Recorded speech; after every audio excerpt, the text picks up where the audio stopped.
eu fui parar numa biqueira, me tornei um nóia. De 18 até 20 eu fiquei literalmente entregue ao vício. Morava numa biqueira sem água, sem luz, sem energia, sem nada. Assim, daquele jeito, 5 dias fumando pedra, pedindo moeda em farol para fumar pedra. E quando eu tava nessa condição, eu não me lembrava das aulas de homilética, de hermenêutica, de antropologia bíblica. Eu me lembrava da experiência que eu tinha tido aos 10 anos. E eu cantava aquela música na madrugada. Encontrei um grande amigo, ele é filho de Deus Pai. Então ali eu entendi que aquela experiência era uma experiência com o Senhor. Qual que é a sua história aí? Cronológica na parada, vamos dar uma caminhada aí. Você nasceu em berço cristão? Não, nasci não. Então, eu sou de Jataí, na real. Nasci em Paranaíba, Mato Grosso do Sul, mas minha família foi para Jataí. Paranaíba? Paranaíba. Caraca, que legal. Tem uma história super massa sobre lá. Eu te conto depois. Aí a gente foi para Jataí, eu bem novo. Meus pais se divorciaram. Eu tinha 4 anos, assim. Ali começou um processo muito complexo, familiar, assim, né? Minha mãe teve que abraçar, meu pai fugiu, assim, meio que saiu. E ali começou a nossa vida. E a gente acabou ficando meio que à deriva. Eu e meu irmão, a gente se envolveu com droga muito cedo. E aí também conheceu crime, conheceu... Lá em Jataí. Lá em Jataí. A gente conheceu uma opção de coisa. Eu acabei me tornando um menor infrator. Quando eu conheci Jesus, a primeira vez, eu tinha 10, 11 anos de idade, mais ou menos. Foi uma experiência muito bacana, porque tinha uma família próxima de mim, eu jogava futebol, e a família desse meu parceiro era da Presbiteriana Independente lá. E aí um dia eles me levaram para um culto, aquele culto bem presbiteriano, né? Uhum. Passasse uma mosca dentro, parecia que um helicóptero estava voando dentro do prédio da igreja. Então, tudo bem silencioso, mas eles cantaram uma música e mexeu muito comigo aquela canção. Encontrei um grande amigo, ele é filho de Deus Pai. Foi uma experiência muito profunda com Deus. Eu fui para frente. De quem que é? Dele a gente pode confiar. Antiga, né? A gente pode confiar. Eu chuto Koinonia, não sei se é deles. Eu também não, eu acho que é Rebanhão, não é? Não me arrisco. O Rebanhão, Koinonia. Rebanhão. Não sei, não lembro. Mas eu fui para frente do altar para aceitar Jesus naquela experiência, assim. Eu fui chorando. Não teve apelo, não teve nada. E eu já vinha de uma situação familiar muito complicada, muita escassez, muita dificuldade. Minha mãe ali tentando segurar a onda com a gente. E eu aceitei a Cristo. Eu sei que eu aceitei a Cristo. Aí veio aquela obreira do conselho da presbiteriana e só colocava a mão no meu ombro assim para eu parar de chorar e fazer escândalo no culto. Era um culto de jovens, né? E depois ninguém me contou nada a respeito daquilo, mas foi uma experiência com Deus. Logo em seguida eu comecei a usar droga. Depois da experiência? Tá tudo certo. A ordem cronológica tua veio ao contrário. Não, é verdade. Isso, na verdade, foi uma âncora. É que a gente espera qualquer coisa, né? Tipo assim, não, cara, eu conheci Jesus, daí eu fui para as drogas. Falei, cara... Não, eu conheci o Senhor e foi muito engraçado. Foi a primeira experiência ali. Porque, resumindo todo o rolê todo, eu fui para droga, fui para todo o contexto. Eu não tinha... Tudo lá perto de Paranaíba? Não, lá em Jataí. Jataí, que é Goiás. Onde? Goiás. Quanto tempo de Goiânia? É uns 3 horas, mais ou menos. Mais sentido Mato Grosso, assim. Sim. Mas aquela experiência que eu tive com Deus, ali, eu sei hoje que ela foi uma experiência com Deus. Naquela hora eu não sabia. Eu sabia que era algo que estava me convidando para aquilo. Era um negócio diferente. Era diferente, era. Eu não sabia que era uma experiência com Deus. Eu não sabia que eu estava indo para o Senhor. Era uma experiência que eu tive. Ficou marcado na minha alma, né? Se tornou uma âncora para a minha alma, mas eu não sabia. Eu fui lá porque o Espírito Santo me tocou e eu fui. Eu não sabia. E aí eu continuei seguindo a minha vida. Um lar completamente desestruturado, bagunçado. E a gente foi morar num lugar chamado Baixada, Praça do Professor Maromba.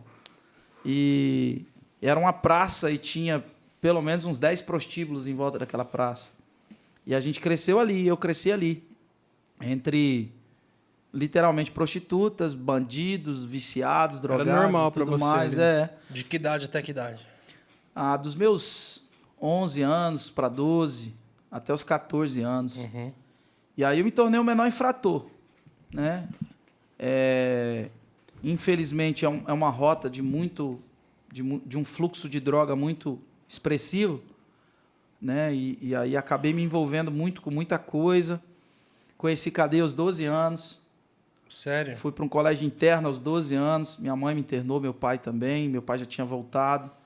Eles não sabiam o que fazer comigo. E aí me mandaram para esse colégio. Eu fui preso, enfim. Aí realmente adentrei a esse processo de crime.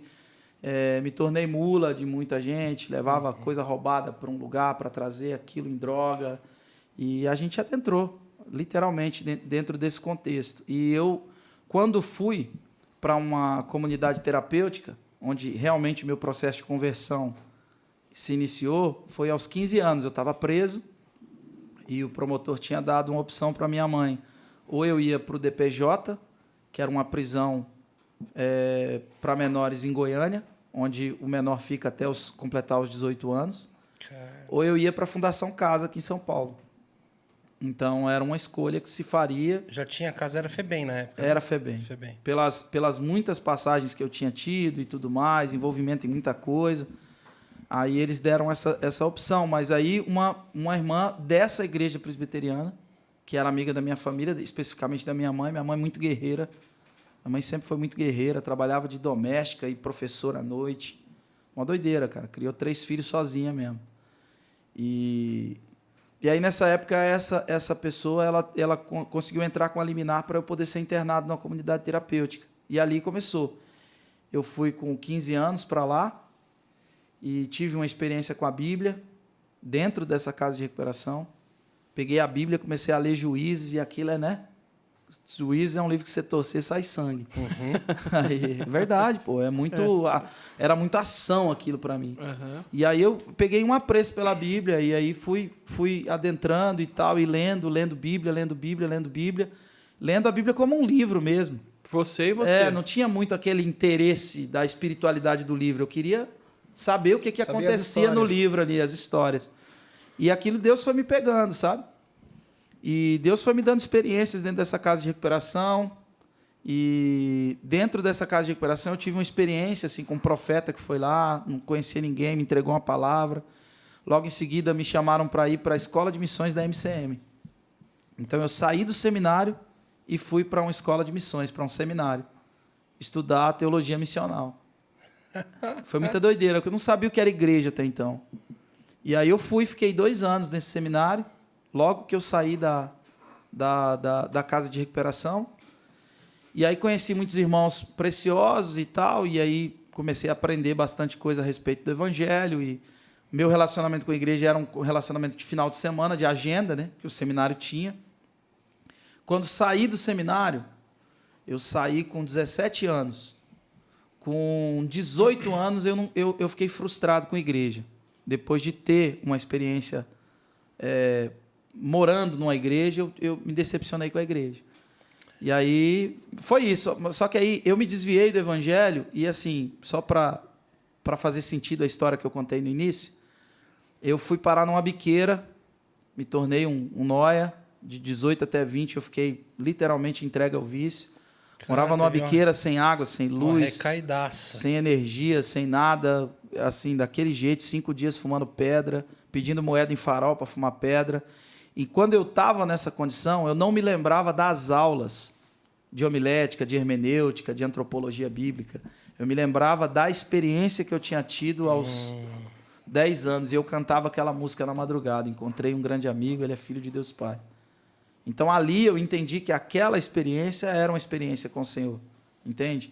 Então, toda essa trajetória culminou para esse lugar. Aos 20, eu conheci minha esposa, conheci o pastor Luiz Hermínio. Eu já estava no Senhor, já tinha voltado para Deus. Como é que foi a volta? A minha volta foi para o seminário, que eu fiz escola de missões na MCM, na Missão Cristã Mundial. Pastor José Rodrigues, não sei se você conhece. Sim.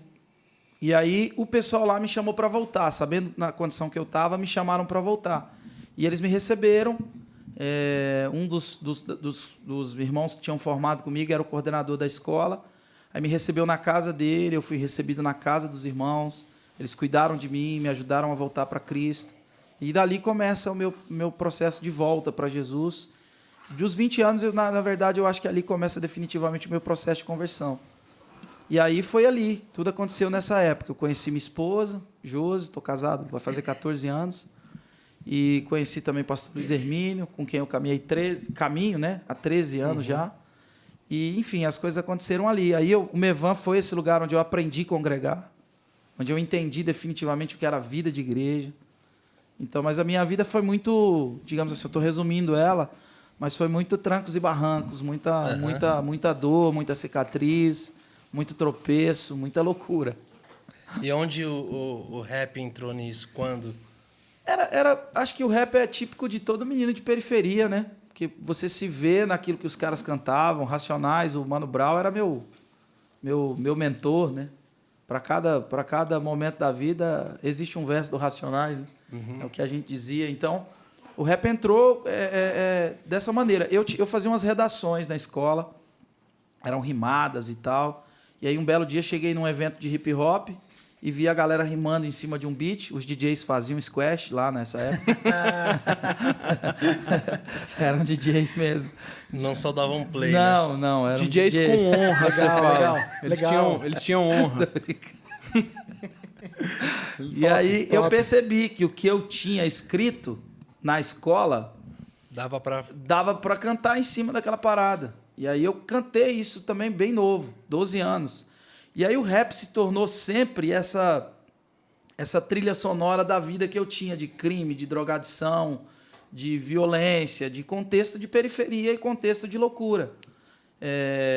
Eu nunca fui um cara que contei meu testemunho, assim, sabe, gravar uma parada. Eu tenho, assim, não é que eu tenho vergonha, mas eu fiz muita coisa que eu esqueço, né? Faço um exercício para esquecer. Mas o rap sempre se tornou essa trilha sonora. Então, quando eu me converti definitivamente, Brunão, aos 20 anos ali eu estava no Senhor, eu achava que parte do processo da minha conversão era também abandonar o rap. Teve essa. Entendeu? Então, quando eu me converti, eu achava que eu ia ser um pastor, que ia combinar o sapato com o cinto. Eu ministrei louvor na igreja, aprendi a tocar violão. Andou de social pra caramba. Andei de social, entendeu? Para poder se adaptar. Exatamente. Então, fui ministrar louvor na igreja tal. Eu sempre tinha esse vínculo com música, já tocava um pouco de batera, arranhava um pouquinho de violão. Então, eu queria ministrar louvor na igreja e o rap era essa coisa deixada, esquecida. Mas o próprio Luiz Hermínio que tirou essa tampa de mim, que me ajudou a pensar. Ele pagou meu primeiro disco. Ele me fez mostrar as minhas músicas numa reunião de pastores. O 5 Pedras Lisas já é o primeiro? É o primeiro. É um CDzinho. Essa música aí. Bem singelo, né? que tinham muitas expressões musicais. Há muitas expressões musicais no Mevan. E aí o Luiz, quando escutou a minha música, falou assim, cara, você precisa gravar isso. Vai atrás. Ele incentivou. Ele incentivou, ele pagou, meu irmão. Que louco. Ele pagou o disco. Eu falei, cara, são 5 músicas, pastor. Que ano que é isso aí? Isso foi em 2012, 2013, por aí. 2013, eu acho. Foi que o disco saiu. Mas, assim, ele foi aquele cara que, eu ainda era tímido em relação a isso. Eu ainda tinha vergonha do rap. Eu tinha Porque te ligava com o Me ligava com um monte de coisa. Eu tinha um vulgo, né? Eu era o Tigoga. Eu tinha ganhado um prêmio lá com a música. Mas eram músicas voltadas para o contexto em que eu vivia. Para crime, falando de bandido que estava preso, falando de um monte de coisa. Então, lá no secular, você tinha chegado a gravar tudo. Tinha, gravei. Na época não tinha YouTube, não tinha esses bagulho tudo, né? Mas nos comícios da vida, a gente cantava pra caraca. Saía a tropa de um monte de lugar para ir ver nós cantar. Quadrilha MTW.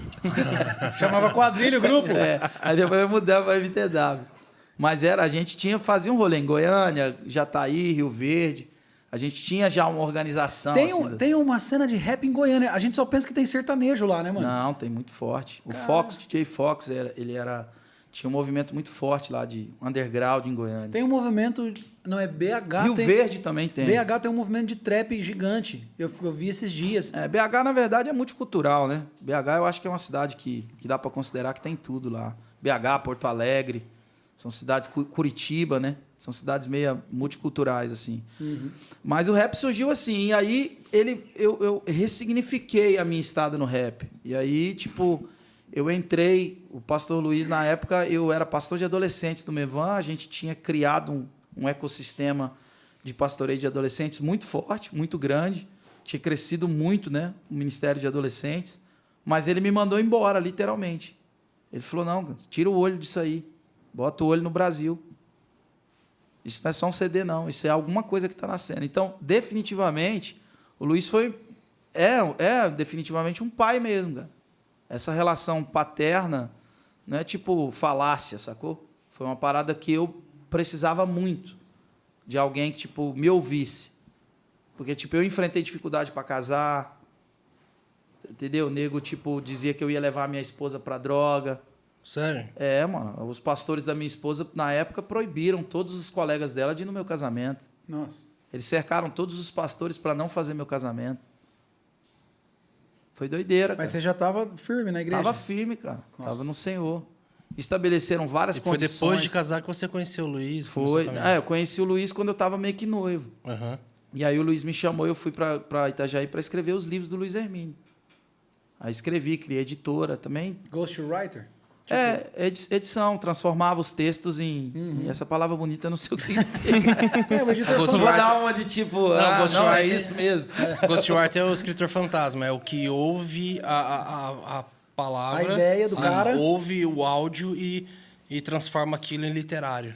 Ghostwriter. Ghostwriter. White. É o Escritor fantasma. escritor fantasma. Ok. Esse é o termo que você era e não sabia.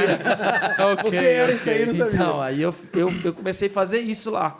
Só que assim, cara, você ouvir o Luiz Hermínio ficar atrás de uma mesa escrevendo é muita doideira, porque na época, o Luiz sempre teve uma mensagem muito para fora, muito evangelística, muito social. Então a gente começou a se envolver com a parte social do Mevan. E aí foi que as coisas começaram a rolar, porque tipo, a gente criou um projeto que hoje é o Toque Vidas. A gente começou distribuindo marmita na comunidade, com 4 casais, eu e a minha esposa. Aí a minha esposa criou o projeto Pérola, né, que era um projeto de tipo formar mulheres de periferia para costurarem e tal. Minha esposa é muito artista nesse sentido, né, patchwork e tecido, assim, ela tem uma arte muito apurada nesse sentido.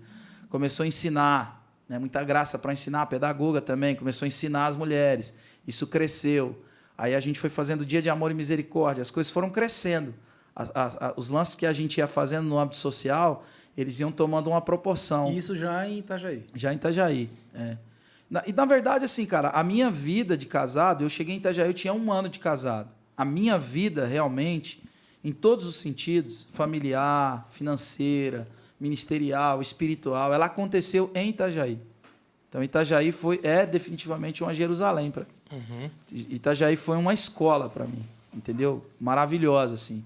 Uma Jerusalém, uma Antioquia, um tudo, assim. Porque eu me entreguei para aquele ambiente, no sentido... E quando eu cheguei no Mevan, é bom falar isso aqui, né? Quando eu cheguei no Mevan, o Luiz Hermínio não era famoso, nosso salário atrasava 2 meses, a gente comia a cesta básica da cozinha comunitária. Geral, mano. Os pastores tudo. A gente usava a roupa do Shopping Enchente. A igreja não era bombada. Shopping o quê? Shopping Enchente. Lembra quando deu enchente? Lembra quando deu enchente em 2008? Chegou muita doação de roupa. Então, a parte de cima, onde é os escritórios hoje, o dia que você for lá, você vai lembrar disso. A parte de mezanino, mano, era tudo roupa, velho, doada. Tipo, o São Paulo doou roupa. A gente doou roupa. roupa. Quem doou roupa. Gente doou roupa. Muita gente doou roupa. Então, tipo, e muitos irmãos da igreja tinham perdido tudo, velho. Porque o Mevan é uma igreja de bairro. É uma igreja que fica na Toca da Raposa, no Promorá. O Mevan não é uma igreja no centro. É uma igreja de bairro, de periferia. Então, a galera geral ali da igreja, mano, tinha ido água até na tampa do telhado. Então, os caras perderam tudo. E ali todo mundo fazia compra no Shopping Enchente, entendeu? E ali era o dia inteiro aquela galera comendo bolinho de banana e ajudando os outros, entendeu? E empresário ali carregando geladeira, chegando doação o dia inteiro. E aquilo se esparramando na cidade inteira. A gente chegou 1 semana depois da enchente. Nossa, lá. você chegou no caos. Cheguei no caos. Eu não vi nada bonito. Para mim, Itajaí era em São Paulo. Eu nem sabia que tinha praia. Eu nunca tinha visto praia. Olha, que louco. Entendeu? Caramba. Então, eu cheguei lá. Então, tipo, Itajaí foi um lugar que, tipo assim, me norteou pra vida, cara. Uhum. Sabe? Foi lá que tudo rolou. Tipo, eu não sabia... nenhum casamento à minha volta tinha dado certo. Eu não tinha uma referência de família bonitinha, bacana. Saca? Eu tinha que dar pra minha esposa o que eu não tinha visto nenhum homem dar pra uma mulher. Eu tinha que dar pros meus filhos o que eu não tinha recebido. E como é que foi esse gap aí? Ah, cara, foi... De casamento e... Foi assim, a minha esposa foi muito... É uma guerreira, né? Foi muito rústico, né? Imagina, moleque da rua, moleque, entendeu? Acostumado a pôr uma mochila nas costas e meter o pé. Eu já tinha viajado para tudo que é lado, desse jeito. Então, tipo, agora eu tenho uma casa, tenho uma mulher, tenho que cuidar dela. Legal. Eu sempre tive um senso de cuidado, de fidelidade à amizade. Eu sempre fui muito amigo, muito parceiro. Isso é meu. Acho que é típico do sanguíneo, né? Como eu, né? Então, eu sempre fui. Então, eu sempre tive essa ligação. A Josi, amei a Josi, assim, né? Como eu nunca tinha amado ninguém. Então, foi muito forte. E a Josi também foi dos anjos que o Senhor colocou no meu caminho para realmente me tirar de tudo que eu estava. Eu estava muito envolvido com muita coisa. Muito envolvido. Então, para mim, me desvincular de tudo aquilo, do crime, da droga, entendeu? Do sistema mundo, entendeu? De conseguir as coisas da maneira como a gente consegue quando você está nesse contexto. Então, foi realmente uma escola para mim, casamento e igreja local. Foram 2 lugares assim que me treinaram para a vida. E você conheceu ela na quebrada também, ou ela já Não, tinha família a Josi mais... foi crescida em lar cristão, tudo mais. A concorrência era gigantona. Mas os caras eram fracos. Os caras eram até mais bonitos que eu, mas era fraco. Fraco de conversa. Fraco. Eu cheguei metendo o pé na porta com os 2, né? E hoje eu dou seminário para os caras solteiros da igreja. Para aprender. Vai! Deixa eu te contar um negócio. Chega Pra aqui. você dar pra ela o que ela As meninas, quando eu falo isso, as jovens da igreja, elas falam, pastor, por favor, pastor, ensina isso mesmo pros caras. Os caras tão fracos. Os caras são fracos. Chegou um ponto, cara, antigamente o homem tinha que ser bonito, estudado e educado. Ter Hoje o cara tem que ser só homem, mano. Já basta. Já tá bom, ele né? for Entendeu? homem, já rolou E mulher legal, tem que já. orar muito por homem, porque cada homem que sai do circuito tira outro. Foi muito boa essa analogia. Sai do circuito. Né? Então, tipo assim. Sai da federação. Mas o meu casamento foi uma luta, cara. Porque, tipo, eu dou graças a Deus pelo meu sogro, saca? Que acreditou em mim, sabe? Porque, tipo, primeiro a minha esposa e depois o meu sogro. Porque, tipo, o meu passado, mano, era um boleto caro. Você entregar uma filha para um cara que teve um passado como o meu, sacou? Eu tenho 13 irmãos, cara. 13. Nossa, mano. Meu pai tem 13 filhos, cara. Ele foi casado com a minha mãe, mas eu tenho 13 irmãos. Caramba. Entendeu? Eu cresci num lugar muito complicado, mano. E outra coisa, cara. Eu até hoje, eu sou da Baixada lá em Jataí. E eu meti a mão no pandeiro no samba que eu fui criado na praça do Professor Maromba, vulgo Baixada no sol quente do Goiás, pelada no fim da tarde na esquina do Aladinho, samba do Altão da Rapa. Eu fui criado nesse lugar. E lá, quando eu era nóia, o gordo do bar me chamava toda vez que eu estava zumbizando lá pela rua, cracudo lá, ele me chamava, me dava um espetinho com farofa, com mandioca e uma Coca KS. Ele me dava, me chamava, tá com fome? Senta aí, vai comer. O garçom me atendia. Todas as vezes que eu vou em Jataí, todas as vezes, eu vou nesse boteco 2 horas da manhã. Agora a internet o povo sabe que eu sou pastor, mas antes ninguém sabia, né? Todas as vezes. A Josi fica em casa orando por mim, 2 horas da manhã eu vou lá, só dá cracudo, só dá gente boa também, mas dá muita gente, né, fio desencapado. E eu vou lá 2 horas da manhã, sento no balcão na frente dele, peço um espetinho, uma mandioca, uma Coca KS e como na frente dele. E não falo para ele que Jesus ama ele, porque ele já sabe. Esse dia eu cheguei lá no boteco e estava tocando Eli Soares. Verdade, mano. E o dia que eu fui casar, falei, vou casar. Me ajude a melhorar. Sozinho. Mas que seja. E dá o tapa. Que seja, cara. Eu cantei isso. Quantas vezes foi a minha realidade na droga, mano? Andar zoado na rua e orando. E falando com o Senhor. A música que eu vou cantar aqui, que a gente vai fazer, eu fiz drogadão, mano. Era tipo uma oração. Deus escolhe os loucos para confundir os sábios. Era um senso de dizer, Deus me escolheu também. Era a tua oração mais sincera. Mano. Então, assim... E quando eu fui casar, Brunão, tô lembrando das histórias aqui, né? Vocês estão me puxando a linha. Eu fiz o meu convite, eu fiz 300 convites de casamento. Era um folder bonito, com a poesia, tal, maneira. Um designer brother meu lá da MCM fez, o Sintec. E eu fui, cara, em cada uma das biqueiras onde eu usava droga, entregar o meu convite de casamento para os caras que usavam droga comigo. Caramba, cara. Eu entrei dentro da biqueira e entregava o convite de casamento. Uau, mano. E eu fui lá na casa da Marilu, mulher do Aladim, que perdeu 2 filhos. Moleque novo, que morreu no crime. E eu fui, há pouco tempo atrás, ela falou assim, ó, até hoje eu tenho o seu convite de casamento em cima da minha geladeira. Entendeu? Até hoje eu tenho. Era gente que não pegava um ônibus para ir para o centro da cidade. Mas eu fui lá convidar eles. E eles olhavam para mim e falavam, mano, o que aconteceu? Eu falava, pô, é uma longa história. E a gente comprava refri, Rinco. Quando eu gravei meu CD mesmo, comprei meu primeiro carro zero, Bruno. Um HB20 1.6. Eu peguei o carro, fui para Jataí, enchi o porta-luva de CD, já era o segundo já que eu tinha feito, enchi o porta-luva de CD e fui distribuir lá na quebrada de onde eu vim.